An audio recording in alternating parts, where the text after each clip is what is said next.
What I would say is, as a young man, I want to open your eyes and look at the world.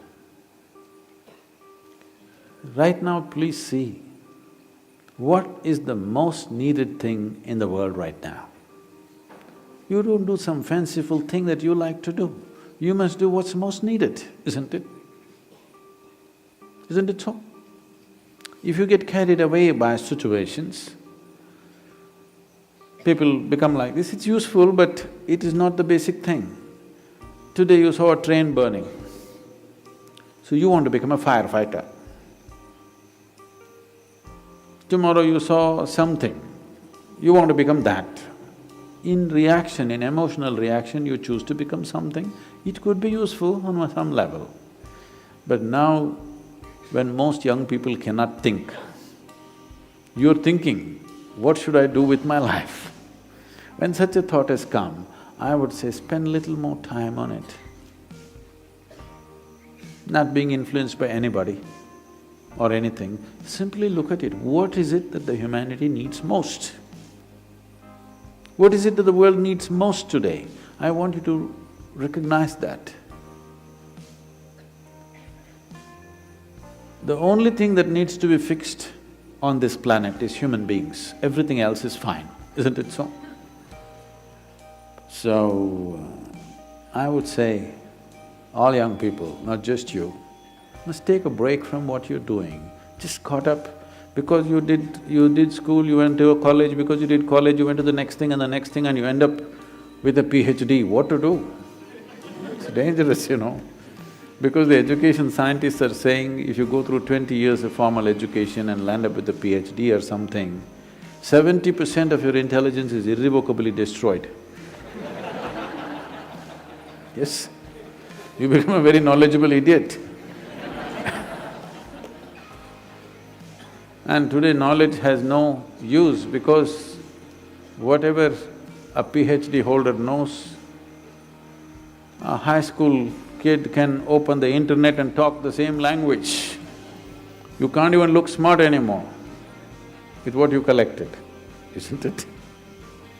Because just about anybody will talk these things because it's all over the place.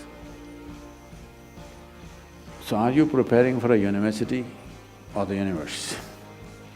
That's where you have to live, unless you want to become an academic. I'm not saying these things are wrong, but human beings, sensible human beings must invest their life towards what is needed most, isn't it? Not some fanciful thing that I want to do or you want to do.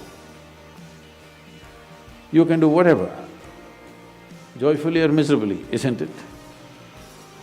And just because today you think, by doing this I will be happy, if you go, don't ever think you will stay happy by doing that after some time. Everybody, when they got their first job,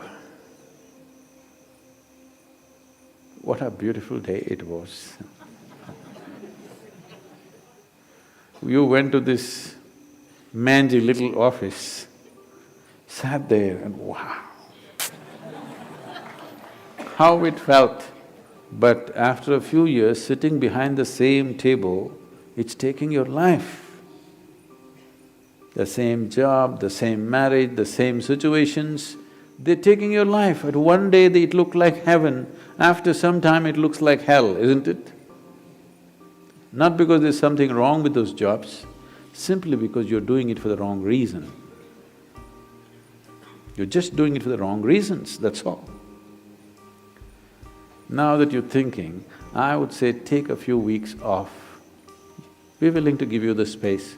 Just stay uninfluenced by anybody, just look at it. There are many things you will want to do right now because of immediate compulsions. You're broke right now, you think the first thing is to find a job. Or some other compulsion within you, you think the first thing is to do this. Beside your compulsions, suppose you had none of these compulsions, what would you like to do with life? That's what you should do. You should not decide your life and the course of your life based on immediate compulsions. You decide in your life, if you do this for 100 years and look back, after 100 years if you look back, is it still worthwhile? You do that. There are many others who would like to be you. Oh, I wish I was 20 and I wish I could think what to do at that time I did something. There are any number of people here. Now that you're 20 and you're fortunate that you're thinking and it's fortunate that you're here, it's time you think straight before you do anything.